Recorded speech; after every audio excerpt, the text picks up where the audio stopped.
एक parallel plate capacitor, एक समांतर प्लेट संधारित्र है बेटा। तो हमें समांतर प्लेट संधारित्र के लिए, धारिता के लिए जो सूत्र का बेटा क्या करना है, निरूपण करना है, यानी एक्सप्रेशन को हमको क्या करना है बेटा, ऑपरेट करना है। तो सबसे पहले हम लोग क्या करेंगे, सबसे पहले हमने समांतर प्लेट संधारित्र बना लिया। क्या बना लिया बेटा, समांतर प्लेट संधारित्र। एक समांतर प्लेट संधारित्र बेटा दो प्लेटों से मिलकर बना होता है, एक प्लेट x है और एक प्लेट y। अच्छा, पहली प्लेट को हमने प्लस चार्ज दिया, ठीक है, तो इस पर प्लस आवेश आ गया। एक तो प्लस आवेश हो गया, तो इस पर कुल आवेश कितना है बेटा, प्लस सिग्मा। इसकी डेंसिटी कितनी है बेटा, प्लस सिग्मा। अच्छा, x प्लेट के कारण y का इंडक्शन रूल या प्रेरण के नियम से y पे कौन सा आ गया बेटा, नेगेटिव चार्ज आ गया। कौन सा आ गया बेटा, नेगेटिव चार्ज हो गया। और बेटा इसका एक सिरा जो है वो L से हमने क्या कर दिया बेटा, कनेक्ट कर दिया। क्या कर दिया बेटा, कनेक्ट कर दिया। तो बेटा x प्लेट पर चार्ज की डेंसिटी कितनी है, प्लस सिग्मा है, ठीक है, और y प्लेट की जो डेंसिटी है वो कितनी है बेटा, माइनस के सिग्मा, ठीक है बेटा। अच्छा, सिग्मा बराबर क्या होता है, Q अपॉन A। ये क्या है बेटा, चार्ज की डेंसिटी है, यानी कुल आवेश, ठीक है, उस प्लेट पर कितना है, उसका डेंसिटी उसकी कितनी है, तो सिग्मा बराबर Q अपॉन A।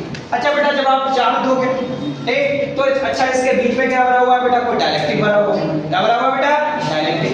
तो दोनों प्लेटों के बीच में क्या भरा हुआ है, कोई परावर्तक भरा हुआ है। इंग्लिश में क्या कहते हैं बेटा, डाइलेक्ट्रिक भरा हुआ है, ठीक है बेटा।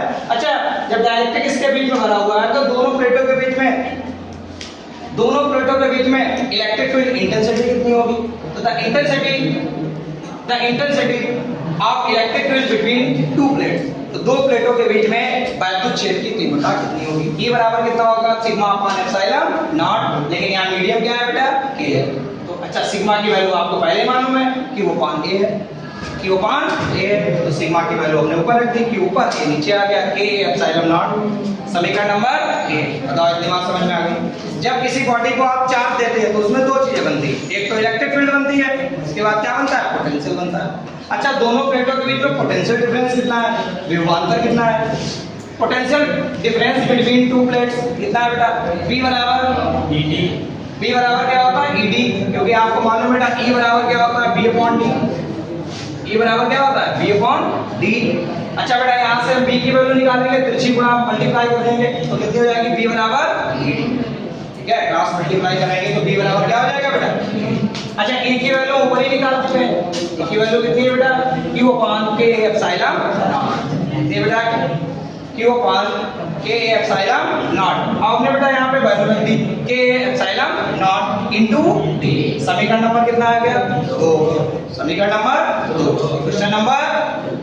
अच्छा बेटा, अब कैपेसिटेंस कितनी होगी बेटा, capacitance of parallel plate capacitor, जो संधारित्र है बेटा उसकी धारिता कितनी है, ठीक है।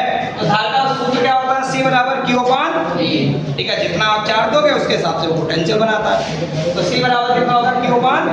अच्छा, B की वैल्यू रख दो, B की वैल्यू क्या है, Q upon K epsilon not into D।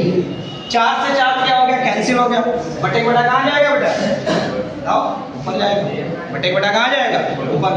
Formula क्या बन जाएगा, C बराबर K epsilon not upon D। लेकिन बेटा दोनों प्लेटों के बीच में क्या भरा गया है, तो डाइलेक्ट्रिक भरा गया।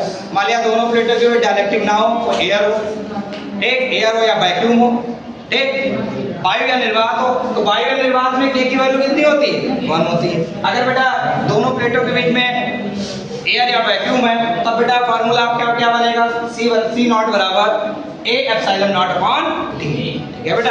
तो ये तुम्हारा जो है पैरेलल प्लेट कैपेसिटेंस के क्या है बेटा, इनकी संधारित्र की धारिता है। सबके समझ में आया बेटा।